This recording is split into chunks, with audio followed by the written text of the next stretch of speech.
నమస్కారం. ఎల్ఎన్ఆర్ భక్తి ఛానల్కి స్వాగతం, సుస్వాగతం. నేను సహస్ర. ఈరోజు మనతో పాటు ఉన్నారు శ్రీ ఈశ్వర పీఠం ధార్మిక సేవా సమితి వ్యవస్థాపకులు అయాచితం శ్రీ రవిచంద్ర శర్మ గారు. నమస్కారం గురుగారు. శ్రీమాత్రే నమః. గురుబ్రహ్మ గురుర్విష్ణు గురుదేవో మహేశ్వర గురుస్సాక్షాత్ పరబ్రహ్మ తస్మై శ్రీ గురవే నమః. సదానంద సమారంభాం మదనానంద దీపితం శ్రీకృష్ణ మాధవోపేతం గురుమండలమాశ్రయే. శ్రీ గురుభ్యో నమః. గురుగారు, ఈరోజు అయ్యప్ప స్వామి పుట్టినరోజు అంటున్నారు కదండి. అసలు అయ్యప్ప పుట్టినరోజు ఈ రోజైనా లేదా ఇంకొంతమంది మరొక డేట్ చెప్తా ఉన్నారు. సో దీంట్లో చాలామందికి ధర్మ సందేహాలు ఉన్నాయి. అసలు అయ్యప్ప పుట్టిన విధానం కానీ ఆయన ఏ విధంగా పుట్టారనే దాన్ని కూడా చాలామందికి సందేహాలు ఉన్నాయి కదా. ఈరోజు మీ నుంచి తెలుసుకోవచ్చా? మొదటగా ఎల్ఎన్ఆర్ భక్తి ఛానల్ ప్రేక్షకులందరికీ కూడా అయ్యప్ప జన్మదినోత్సవ శుభాకాంక్షలు మరియు స్వామివారి యొక్క సంపూర్ణ అనుగ్రహం. అయితే మామూలుగా అయ్యప్ప అని చెప్పేసి అంటారు కదా. అయ్యా అప్ప అనేటువంటి రెండు పదాల నుండి ఉద్భవించినటువంటి నామమే అయ్యప్ప. అసలు అయ్యప్ప ఏ విధంగా జన్మించాడు, ఎందుకోసం జన్మించాడు అనేటువంటిది ఆ ఒక చిన్న కథను మనం క్లుప్తంగా తెలుసుకుందాం ఈ రోజున ఈ కథ మనం తెలుసుకోవడము, కథ వినడము, కథ చెప్పడం ద్వారా కూడా ఆ స్వామివారి యొక్క సంపూర్ణమైనటువంటి అనుగ్రహము, కృప మనందరి మీద, ప్రత్యేకంగా మన భక్తి ఎల్ఎన్ఆర్ భక్తి ఛానల్ ప్రేక్షకులందరి మీద కూడా ఉంటుంది. అయితే పూర్వము మహిషాసురుడు అనేటువంటి ఒక రాక్షసుడు ఉండేవాడు. అతడు దేవతలను విపరీతంగా ఇబ్బంది పెడుతుండేవాడు. ఇంద్రలోకానికి వెళ్ళి ఇంద్రుణ్ణి జయించి ఇంద్రలోకాన్ని తన ఆధీనం చేసుకొని, అదేవిధంగా ఎక్కడా కూడా భగవన్నామ స్మరణ జరగకుండా ఆయన నామస్మరణే జరగాలి అని చెప్పేసి ఒక ఆజ్ఞ జారీ చేసి, ఎక్కడ యజ్ఞ ఆగాదులు చేస్తే అక్కడ వాడి మీద రక్తం ముద్దలు, మాంసం ముద్దలు పడేసి ఆ యజ్ఞాన్నంతా కూడా చిందరవందర చేసి ఉంటాడనమాట. ఈ దేవతలందరూ విసిగిపోయి ఒక రోజున ఆ పరమేశ్వరుడి దగ్గరికి వెళ్ళి, ఆ విష్ణుమూర్తి దగ్గరికి వెళ్ళి వేడుకుంటారు. ఈ త్రిమూర్తులు ముగ్గురు కూడా కలిసి జగజ్జనని అయినటువంటి దుర్గాదేవికి ప్రార్థిస్తారట. ఆ దేవతల యొక్క ప్రార్థనలను విన్నటువంటి ఆ దుర్గాదేవి ఆ మహిషాసురుణ్ణి చంపివేస్తుంది. అందుకోసమే దుర్గాదేవికి మహిషాసురమర్దిని స్తోత్రము అని ఐగిరి నందిని అనుకుంటా ఆ పద్యం చెప్తా ఉంటారు. ఆ మహిషాసురుని యొక్క వధ విన్నటువంటి తన సోదరి అయినటువంటి మహిషి అంటే దున్నపోతు. ఆ మహిషి ఏం చేస్తుందంటే బ్రహ్మ కోసం తీవ్రమైన తపస్సు చేస్తుంది. ఆ తపస్సు ఇచ్చినటువంటి బ్రహ్మదేవుడు మహిషికి ప్రత్యక్షమయ్యి, నీ తపస్సు కోసం మెచ్చినాను, మరి నీకు ఏం వరం కావాలి అని అంటే, నాకు చావు లేనటువంటి కోరిక కావాలి, నాకు చావు అనేది రాకూడదు అని చెప్పేసి అని కోరగానే, ఇది మంచి కోరిక కాదు, ఇది ఆ యొక్క హరిహరాదులకు కూడా తప్పదు, ఆ వాళ్ళకు కూడా కష్టమైనటువంటి పని, ఈ ఒక్క కోరిక కాకుండా నువ్వేమైనా కోరుకో, నీ వరమిస్తాను అని చెప్పేసి అని బ్రహ్మదేవుడు అంటాడు.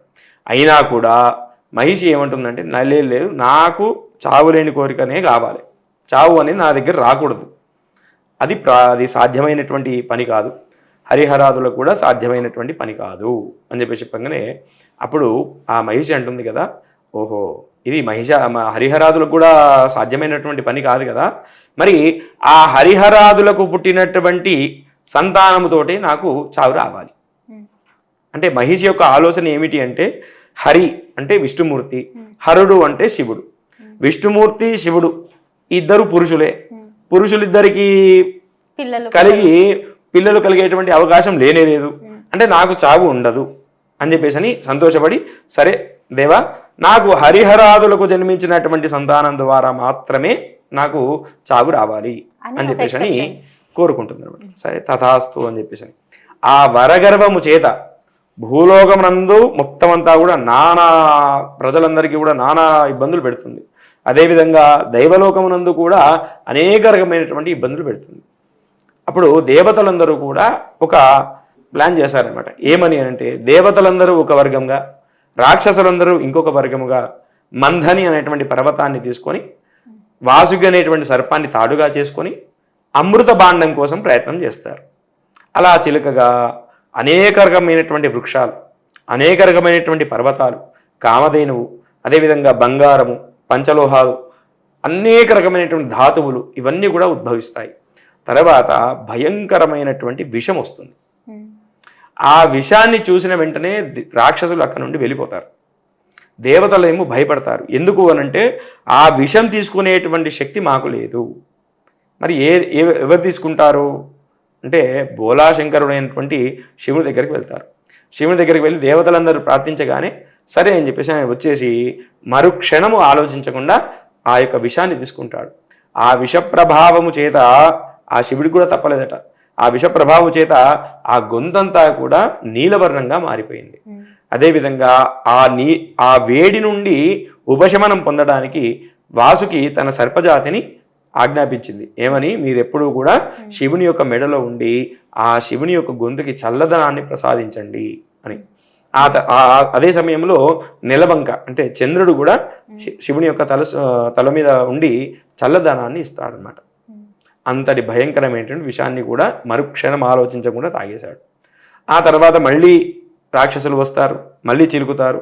ఎట్టకేలకు అమృత భాండం లభించింది వారికి. అమృత భాండం లభించిన తర్వాత ఇప్పుడు దేవతలు ఇంకా భయపడుతున్నారు. ఎందుకు అనంటే ఒక్క చుక్క గనక రాక్షసులకు చెందితే వారికి మరణం ఉండదు. అమృతము అంటే ఏంటి? మృతం లేనిది అమృతము. అమృతం చుక్క గనక రాక్షసులకు తగ్గితే ఏమవుతుంది? వారికి మరణం అనేది ఉండదు. మరణం లేకపోతే వారు ఏమి చేసినా కూడా చెల్లుతుంది. మరి రాక్షసులు తగ్గకుండా ఏ విధంగా చేద్దాము అని చెప్పేసి మళ్ళీ అమ్మవారిని ప్రార్థిస్తే హరి రూపంలో మోహిని అవతారం తీసుకొని ఆ యొక్క స్థలానికి వస్తాడనమాట. ఆ మోహిని అవతారంలో ఉన్నటువంటి విష్ణుమూర్తి రాక్షసులందరికీ కూడా ఒక మోహాన్ని వర్తింపజేస్తాడు. ఆ మోహము చేత రాక్షసులందరూ కూడా ఆ మోహిని అవతారం చుట్టూ తిరుగుతూ ఉంటారు. అప్పటి లోపల ఈ దేవతలందరూ కూడా అమృతాన్ని తీసేసుకుంటారు. మోహిని అవతారం చూసినటువంటి హరుడు కూడా మోహిస్తాడనమాట. అరే ఎంత బాగుంది ఈ రూపము అని చెప్పేసి. ఆ మోహము వల్ల ఒక కుమారుడికి జన్మిస్తారనమాట. హరుడు అంటే హరి రూపంలో ఉన్నటువంటి మోహిని ఆ మోహము వశమై శివుని ద్వారా ఒక పసిబాలుడు జన్మిస్తాడనమాట. ఆ పసిబాలుడు చూడడానికి చాలా ముచ్చటగా ఉంటాడు.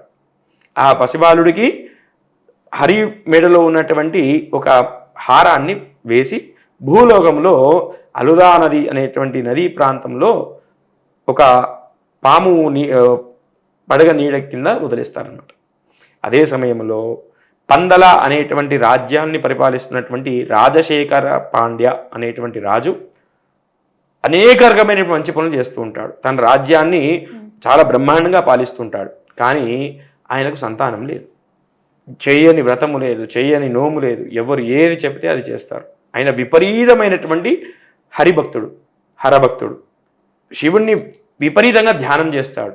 శివుని కొరకు అనేక రకమైనటువంటి అభిషేకాలు చేస్తాడు. ఆయన పూజలకు మెచ్చినటువంటి శివుడు ఈ బాలుడు కనిపించే విధంగా ఆ నదిలో ఒక పాము పడగ నీడ కింద వదిలేస్తాడు అనమాట. అక్కడ ఏడుపు వినిపిస్తుంది. ఆ రాజు ఎప్పుడైతే నదికి వచ్చి ఉదయం స్నానం చేసి సూర్యుడికి అర్ఘ్య ప్రదానం వేస్తున్నప్పుడు బాలుడి యొక్క రోదన వినిపిస్తుంది. ఇక్కడెవరు బాలుడు ఏడుస్తున్నారు అని చెప్పేసి గమనిస్తే ఆ నదీ తీరములో ఒక పాము పడగ కింద ఆ నీడ కింద ఒక బాలుడు ఏడుస్తున్నాడట. ఆ చూడగానే రాజుకి విపరీతమైన సంతోషం కలిగింది. మెడలో చూస్తే ఒక హారం ఉన్నది. ఆ హారాన్ని చూసిన తర్వాత ఆ బాలుడికి మణికంఠుడు అంటే మణిహారము మెడలో ఉంది కాబట్టి, కంఠములో మణిహారం ఉంది కాబట్టి ఆయనకి మణికంఠుడు అనేటువంటి జన్మనామం పెట్టేసి రాజు రాజ్యానికి తీసుకెళ్తాడు. రాజ్యాన్ని తీసుకెళ్ళి పెంచుకుంటాడు. ఆ స్వామివారి అనుగ్రహం చేత ఆ రాణి మళ్ళీ గర్భవతి అయి ఒక కుమారుడికి జన్మిస్తుంది అనమాట. వారిద్దరూ కూడా మంచి గురుకులానికి వెళ్తారు, విద్యాభ్యాసం చేస్తారు. ఈ మణికంఠుడు అన్ని విద్యల్లో అతి కొద్ది కాలం లోపలే సకల విద్యలన్నీ కూడా నేర్చుకుంటాడు. ఆయన తమ్ముడు కూడా అంటే చిన్నపిల్లగాడు, అతను కూడా మంచి విద్యల్లో ఆరితేరుతాడు. అయితే గురుదక్షిణకు ఆ మణికంఠుడు ఎక్కడైతే విద్యాభ్యాసం చేసినాడో ఆ గురువు గారికి ఒక సంతానం ఉంది. ఆయన పుట్ట మూగ పుట్ట అందుడు అంటే కళ్ళు లేనివాడు. గురువు యొక్క పుత్రుడు. గురుదక్షిణగా ఆయనకు కళ్ళు వచ్చేటట్టుగా అదేవిధంగా మాట వచ్చేటట్టుగా చేస్తాడు. మణికంఠుడు అనుగ్రహిస్తాడు. దానికి గురువు గారు కూడా చాలా ఆనందిస్తాడు. ఆ తర్వాత పిల్లలిద్దరూ పెద్దవాళ్ళు అయిన తర్వాత రాణికి ఒక సందేహం కలుగుతుంది. మరి రాజుగారి తర్వాత ఎవరిని రాజు చేస్తారు నా రక్తం పంచుకు పుట్టినటువంటి నా కొడుకుకి కదా రాజ్యాభిషేకం చేయాలి, ఒకవేళ మణికంఠుడికి చేస్తే ఎలా అని చెప్పేసి వాళ్ళ మంత్రి గారితోటి ఒక సమావేశం ఏర్పాటు చేస్తారు. ఎట్టి పరిస్థితుల్లో మణికంఠుడికి రాజ్యాభిషేకం చేయకూడదు, నా యొక్క సొంత కుమారుడైనటువంటి అబ్బాయికే చేయాలి, ఇలా చేయాలంటే ఎట్లా అని చెప్పేసి ఆలోచన చేసి ఒక నాటకం ఆడుతుంది. ఏమని అంటే, నాకు విపరీతమైనటువంటి తలనొప్పిగా ఉంది, ఇది అప్పుడే ప్రసవించినటువంటి పులి యొక్క పాలు కావాలి, ఆ పులిపాలు తెచ్చి ఆ పులిపాలు తాగితే ఈ తలనొప్పి నుండి ఉపశమనం లభిస్తుంది అని చెప్పేసి ఆ మహామంత్రి కుతంత్రాలు పన్ని మణికంఠుడు చెప్తాడు. మణికంఠుడు సరే, అమ్మ నాన్న ఇన్ని సంవత్సరాలు నన్ను పెంచినారు కదా, వారి యొక్క రుణం తీర్చుకోవాలి అనేటువంటి ఉద్దేశంతో అడవికి వెళ్తాడు. అడవిలో ఈ మహిషి అనేటువంటి రాక్షసి, ఎవరు మహిషాసురుని యొక్క చెల్లెలు మహిషి అని కనబడుతుంది. ఆ మహిషిని చంపివేస్తాడు. అసలు ఈ పుట్టుక ఎందుకు జరిగింది అంటే మహిషి యొక్క అంతము కొరకు జరిగింది. ఆ మహిషి ఎవరు మరి అంటే, పూర్వ జన్మలో ఒక గాంధర్వ కన్య గర్వితురాలై శివుని మీదికి వెళ్ళడం ద్వారా ఆ మహిషి రూపంలో భూలోకంలో జన్మించింది అనమాట. ఆ మహిషి రాక్షస ప్రవృత్తి కాబట్టి ఆ మహిషి ఏం చేస్తుందంటే ఇక్కడ ఉన్నటువంటి భూలోకంలో ఉన్నటువంటి అందరినీ కూడా ఇబ్బంది పెడుతుంది. ఆ మహిషి వధ ఎప్పుడైతే జరిగిందో మళ్ళీ గాంధర్వ కన్యగా రూపం ధారిస్తుంది. ఆమె పేరు లీలావతి. అప్పుడు అంటుంది కదా, స్వామి నా యొక్క శాపం నుండి విముక్తి చేసినారు, చాలా సంతోషం, నన్ను వివాహం చేసుకోవాలి మీరు అని చెప్పేసి మణికంఠుడు చెప్తుంది. మహిషాసురుని చంపిన వెంటనే మళ్ళీ రూపం మహిషి మహిషాసురుని దుర్గమ్మ చంపుతుంది. ఇది మహిషి అంటే మహిషాసురుని యొక్క చెల్లెలు. తన సోదరుని యొక్క మరణ వార్త విని ఈమె తపస్సు చేసి బ్రహ్మదేవుని నుండి వరం పొందుతుంది. హరిహరాదులకు జన్మించినటువంటి బాలుని ద్వారానే నాకు మరణం లభించాలి అనేటువంటి వరము చేత ఈ యొక్క వృత్తాంతం అంతా నడిచింది. ఏది రాక్షసులకు వైపు దేవతలకు వైపు అమృతాన్ని చిలకడము, అమృతాన్ని పొందడము, ఆ అమృతాన్ని రాక్షసులకు పొందకుండా మోహిని అనేటువంటి అవతారం తీసుకోవడము, ఆ మోహిని అవతారం చూసి మోహించి ఈశ్వరునికి మోహిని అవతారంలో ఉన్నటువంటి హరికి కలిగినటువంటి సంతానమే ఈ యొక్క మణికంఠుడు. ఈ మహిషి వధ అయిన తర్వాత అక్కడ ఉన్నటువంటి జనాలందరూ కూడా అయ్యా అప్ప అయ్యా అప్ప అయ్యా అప్ప అని చెప్పేసి ఆ స్వామి వారిని పొగిడారట. ఈ రెండు కలిపి అయ్యప్పగా అయింది. దీనికి దేవతలందరూ కూడా సంతోషించి ఇంద్రాది దేవతలందరూ కూడా పులులుగా మారి ఒక 100 పైచిలుకు పులులు తన వెంట తీసుకొని వస్తారు రాజ్యానికి. అమ్మా ఇన్ని పులులు తీసుకొచ్చినాను, నీకు ఏ పులి పాలు కావాలంటే ఆ పులి పాలు తీసుకొని నీ యొక్క అనారోగ్య సమస్య నుండి విముక్తి చెందు అని చెప్పి చెప్తున్నారు. అన్ని పులులు అప్పుడే ప్రసవించినటువంటి పులి ఎట్లా ఉంటుందంటే క్రోధంగా ఉంటుంది, దాని దగ్గరికి వెళ్తేనే చంపివేస్తుంది. అటువంటిది ఇన్ని పులను తీసుకొచ్చినాడు, ఈయనను ఏమనకుండా ఇక్కడి వరకు వచ్చిన తర్వాత కూడా సభా ప్రాంతంలో ఎవరిని ఏమనలేదు అని అంటే ఈయన సామాన్యమైనటువంటి వ్యక్తి కాదు, సాక్షాత్తు భగవత్ స్వరూపమే అని చెప్పేసి అందరూ గుర్తించి ఆయన అప్పటి నుండి అయ్యప్ప అయ్యప్ప అని చెప్పేసి నామధేయం కలిగి ఆ స్వామివారిని పూజలు వేడుకుంటూ ఉంటున్నారు అనమాట. కలియుగంలో ప్రత్యక్ష దైవము అని అంటే అయ్యప్ప స్వామి. ఈ అయ్యప్ప స్వామి చెప్పండి గురుగారు, ఇప్పుడు మణికంఠుడు అయ్యప్ప స్వామిగా పేరుగాంచారు, మరి ఈ కుమారస్వామి అంటారు, ఈ కుమారస్వామి అయ్యప్ప స్వామి ఒకరేనా? కాదండి, కుమారస్వామి అంటే సుబ్రహ్మణ్య స్వామి రూపము. అయ్యప్ప అంటే కుమారస్వామి ఎవరు అంటే పార్వతీ పరమేశ్వరులకు జన్మించినటువంటి కుమారుడు కుమారస్వామి. అదే అయ్యప్ప అంటే హరు అంటే విష్ణుమూర్తి శివుడికి పుట్టినటువంటి సంతానము ఈ యొక్క అయ్యప్ప స్వామి. అయితే ఆ లీలావతి చెప్తాడు, సరే నేను కలికి ఒక వరం ఇచ్చినాను, ఏమని అనంటే ఈ కలి ప్రభావము చేత మానవులందరూ కూడా ఎన్నో కష్టాలు అనుభవిస్తారు, వారి కష్టాలు దూరము చేయడానికి ఆ కలి యొక్క ప్రభావం పడకుండా ఉండడానికి నా యొక్క దీక్షను 41 రోజులు చేస్తారు నా భక్తులు. 41 వారు జన్మ మొత్తం ఏదైతే కష్టాలు అనుభవిస్తారో ఈ 41 రోజులు వాళ్ళు కష్టాలను ఇష్టాలుగా భరిస్తారు. అయితే ఏ సంవత్సరం అయితే ఎవరైనా ఒక్కరు కూడా రాకుండా నా దీక్ష చేపట్టకుండా ఉంటుందో ఆ సంవత్సరం నిన్ను పెళ్లి చేసుకుంటాను అని చెప్పేసి ఆ లీలావతి మహిషి రూపంలో ఉన్నట్టు లీలావతికి వరమిస్తాడు అనమాట.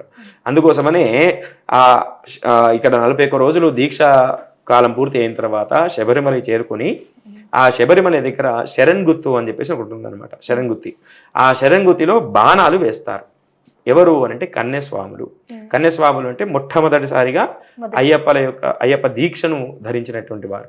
అలా మొట్టమొదటిసారిగా అయ్యప్ప దీక్ష లేకుండా ఎవరు ఎప్పుడైనా వస్తే ఆ సంవత్సరం నిన్ను వివాహం చేసుకుంటాను అని చెప్పేసి వరమిస్తారట. ఆ తర్వాత ఈ జనవరి కాలంలో మకర సంక్రమణ పూర్తి అయిన తర్వాత ఆ మహిషి రూపంలో ఉన్నటువంటి లీలావతి ఈ శరణ్గుత్తి వరకు వస్తుందట.